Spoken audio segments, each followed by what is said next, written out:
Olá pessoal, sou o professor Alexandre Tardelli. Vou trabalhar com vocês aqui o componente curricular de História através do Currículo Paulista, Caderno do Aluno de 2021, oitavos anos. Então vamos colocar aí este currículo em ação. Para isso, trouxe para vocês aqui a unidade temática desta aula, que é o mundo contemporâneo, o antigo regime em crise. Então nós vamos falar um pouquinho aqui da contemporaneidade. O que é isso, professor? Contemporaneidade é o mundo em que vivemos, né? Algo que é contemporâneo, algo que é atual, tá? E nós vamos estudar, portanto, como é que nós chegamos, né, nessa atualidade, né, nesse mundo de hoje. Para isso a gente vai estudar aí o antigo regime em crise, né? Então, como se deu o fim do antigo regime, conhecido também de absolutismo, tá? Que faz parte do período da Idade Moderna, que possibilitou desta forma, né, que chegássemos aí à contemporaneidade. Para isso, nós vamos desenvolver aqui a habilidade, que é identificar os principais aspectos conceituais do iluminismo e do liberalismo e discutir a relação entre eles e a organização do mundo contemporâneo, tá? Então, nós vamos aprender alguns conceitos que são importantes aqui, conceitos históricos, né? Que é o iluminismo e o liberalismo. E como esses conceitos aí, portanto, eles contribuíram, né, para a organização da atualidade.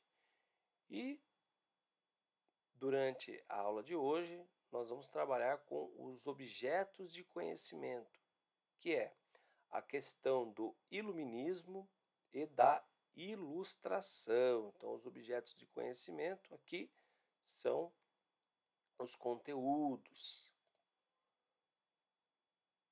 Para falarmos um pouquinho, né, da questão do iluminismo e da ilustração, é importante compreender, né, que o iluminismo, né, desencadeia um movimento de ideias, tá? Um movimento de filósofos, né, que desenvolveram ideias, tá? Então o contato com essas ideias iluministas que nós vamos, né, desenvolver aí ao longo desta unidade temática.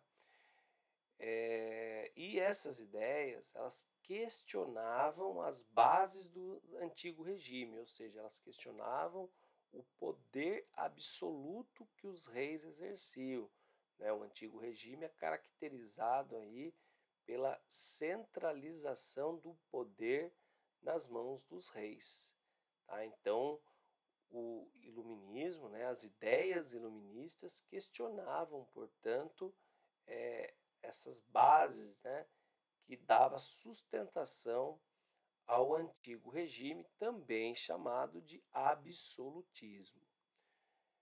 Compreender que essas mudanças, né, que ocorreram ao longo da história, elas trazem reflexos até a atualidade, até os dias de hoje, tá? Então, tanto o iluminismo como o liberalismo ajudaram a moldar o mundo contemporâneo, sendo parte do pensamento das revoluções burguesas.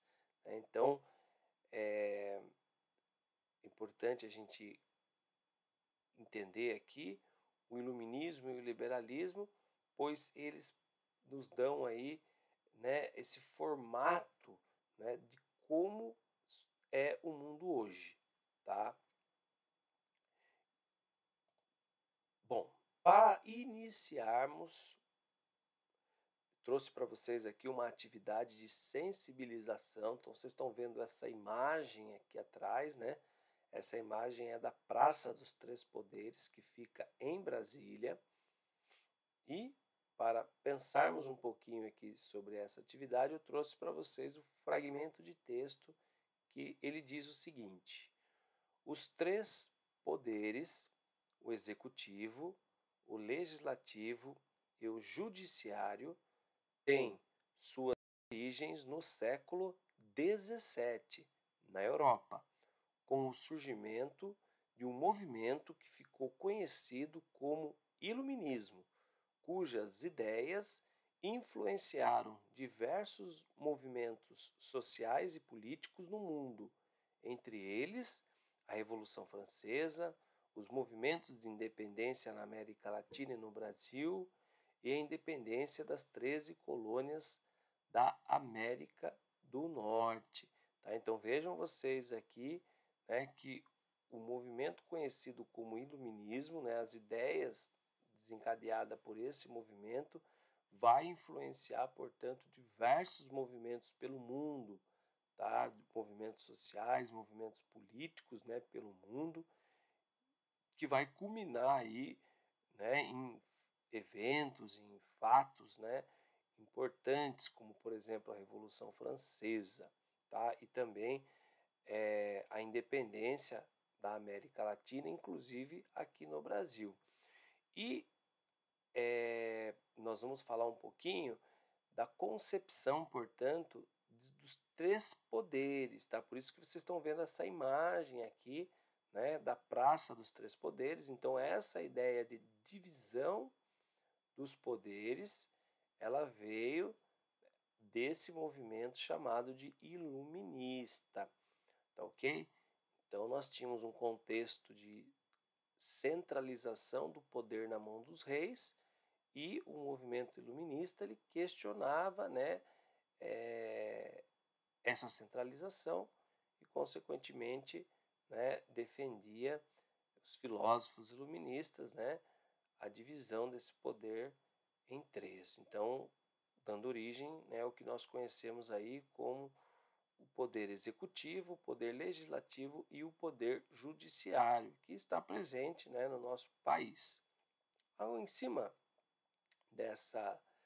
desse fragmento de texto, né, dessa primeira atividade, vocês vão responder a pergunta que está colocada aqui abaixo.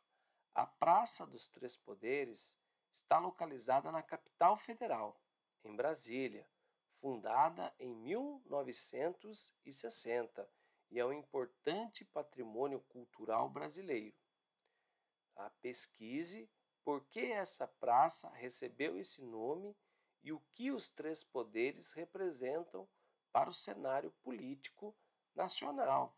Tá? Então vejam vocês, essa Praça dos Três Poderes está localizada na cidade de Brasília, né, a capital do nosso país, a capital federal.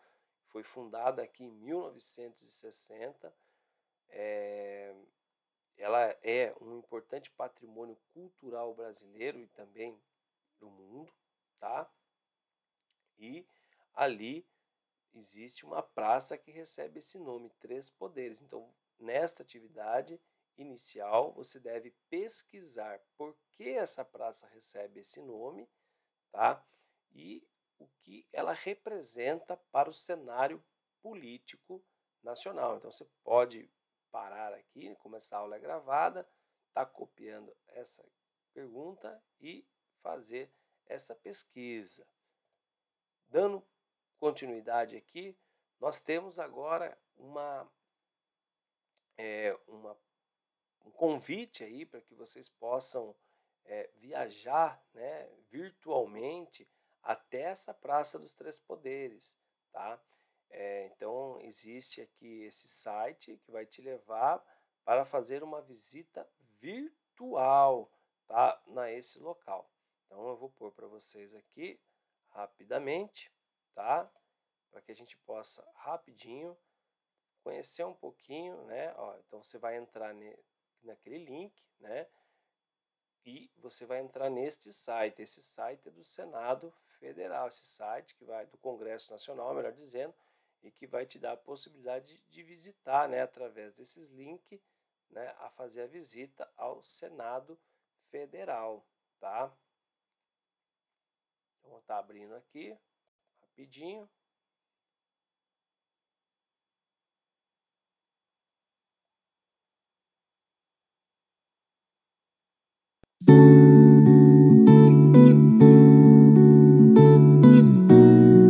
Na Praça dos Três Poderes, destaque do projeto urbanístico de Lúcio Costa, estão localizadas as sedes do Legislativo, Executivo e Judiciário.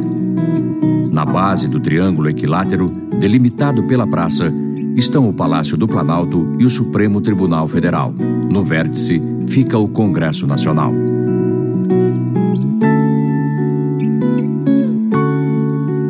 Então aqui nós fizemos aqui uma viagem, né, nessa visita que vocês podem entrar e aí avançando, né, podem explorar melhor esse site. Então aqui está a Praça dos Três Poderes, tá, o que foi explicado agora. Porém, eu vou fechar aqui para a gente seguir com a nossa aula.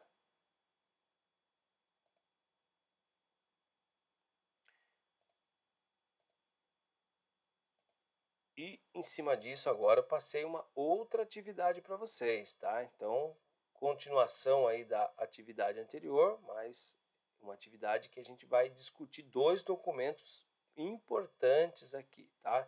Então vamos lá. Os dois artigos abaixo possuem a diferença de 159 anos entre si. A partir dessa afirmação e da análise dos textos, responda no caderno ao que se pede. Então, nós vamos ler dois artigos, o artigo 10 aqui, tá?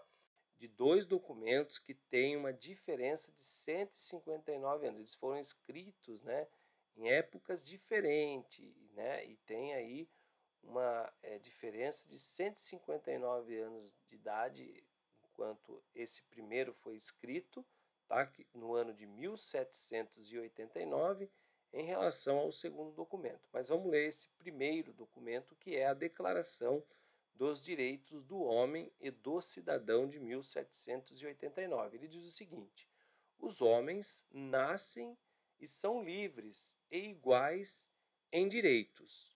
As distinções sociais só podem fundamentar-se na utilidade comum, tá? E aí nós temos abaixo o artigo 10 aqui do outro documento chamado de Declaração Universal dos Direitos Humanos, escrito 159 anos depois deste primeiro documento.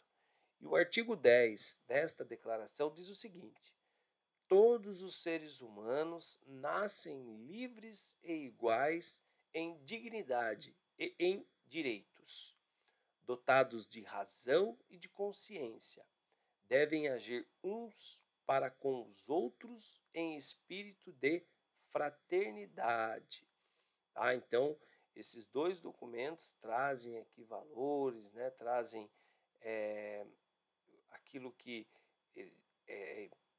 foi defendido, né? Dentro dos seus momentos aqui na qual eles foram escritos. E logo abaixo vocês têm aqui duas questões, tá? Que vocês devem responder a partir da leitura desses dois documentos. Então, a letra A, a primeira pergunta, diz o seguinte: existem semelhanças e diferença entre os dois artigos? Então, lendo esse artigo de 1789 e lendo esse artigo de 1948, eles existem diferenças? Aponte elas, tá? Existem semelhanças também? Então, você escreve aí, né, quais são elas, ok? Letra B. Identifique nos fragmentos princípios dos direitos humanos. Justifique a sua resposta, tá? Então, olhando para, né, esses dois documentos, eles trazem princípios aqui dos direitos humanos, tá?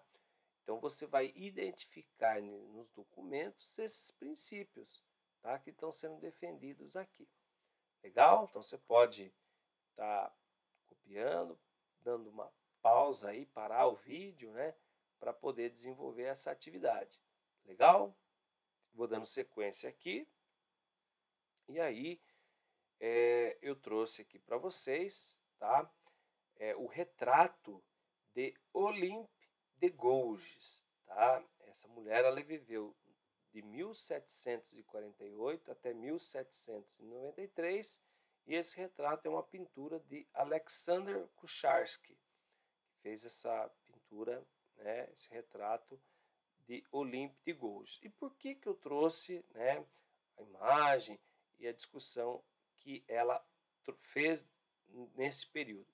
É o seguinte, ela escreveu o seguinte: a mulher nasce livre e tem os mesmos direitos do homem. As distinções sociais só podem ser baseadas no interesse comum. Tá? Então, essa aqui é a Declaração dos Direitos da Mulher e da Cidadã, escrita no ano de 1791, ou seja, 2 anos depois, né, de que foi escrito a Declaração dos Direitos do Homem e do Cidadão. Então, quem foi Mary Goose, tá? Que é a Olympe de Gouges. Então, ela adotou o nome de Olympe de Gouges para assinar seus panfletos e petições em uma grande variedade de frentes de luta. Ela lutou para a extirpação da escravidão e, em 1791, ela propôs a Declaração de Direitos da Mulher e da Cidadã, para igualar-se à do homem, aprovada pela Assembleia Nacional. A autora foi guilhotinada em 1793, sob a acusação de ser contra-revolucionária, uma mulher desnaturada, após ter tido embates com Robespierre por se opor à execução de Luís XVI. Então, Robespierre, ele foi um dos líderes da Revolução Francesa, né? Revolução Francesa, evento esse histórico importante, né? E que teve como base aí as ideias iluministas, tá ok? Então, vejam que Mary Goose, ela desafiou, né, o seu período histórico. Por quê? Porque, imagine, né, nesse período, uma opinião de uma mulher nos negócios, questões políticas, era inadmissível. Então, por isso, inclusive, ela era considerada uma mulher desnaturada por isso, né? Que o papel da mulher não era esse naquela época. O entendimento era outro, mas ela desafiou isso, né? E ela escreveu um documento 2 anos depois da Declaração dos Direitos do Homem e do Cidadão, que foi a Declaração dos Direitos da Mulher e da Cidadã, né? Na qual, no artigo 10 desse documento aqui, ela escreve que a mulher nasce livre e tem os mesmos direitos do homem. As distinções sociais só podem ser baseadas no interesse comum. Então vejam vocês, isso foi considerado uma afronta, né, na época. Mas mesmo assim, ela conseguiu, né, ela lutou, tá, para buscar aí o fim da escravidão e propôs essa declaração que foi aprovada pela Assembleia Nacional. Portanto, ela incomodava, né, muitos homens poderosos, especialmente líderes da Revolução Francesa. E pelo fato dela se opor a um desses líderes, é que ela foi condenada, né? Ela foi acusada de ser contra-revolucionária, sabe por quê? Porque ela era contra a morte do rei, a execução do rei, né? Ela não era a favor do rei, mas ela não defendia que ele fosse morto. E por esse fato, ela foi guilhotinada, ou seja, ela teve sua cabeça decapitada, arrancada, né? E condenada à morte dessa forma. Bom, em cima disso, eu deixei uma pergunta aqui, para que possamos refletir, né, e debater também sobre esse assunto e aprofundar um pouco sobre isso, que é: qual o papel da mulher hoje na sociedade, né? Então a mulher hoje ela tem os mesmos direitos que os homens, né? A mulher pode fazer as mesmas coisas que os homens, enfim. Então gostaria que vocês refletissem, pensassem, tá? Para poder responder esta questão. Beleza, pessoal? Eu vou ficar por aqui. Nossa próxima aula a gente vai continuar debatendo as ideias iluministas. Aí nós vamos entrar um pouquinho nos filósofos, conhecer um pouco mais dessas ideias, desses filósofos, né? E aguardo vocês então na nossa próxima aula. Tá legal? Fiquem bem e até a nossa próxima aula.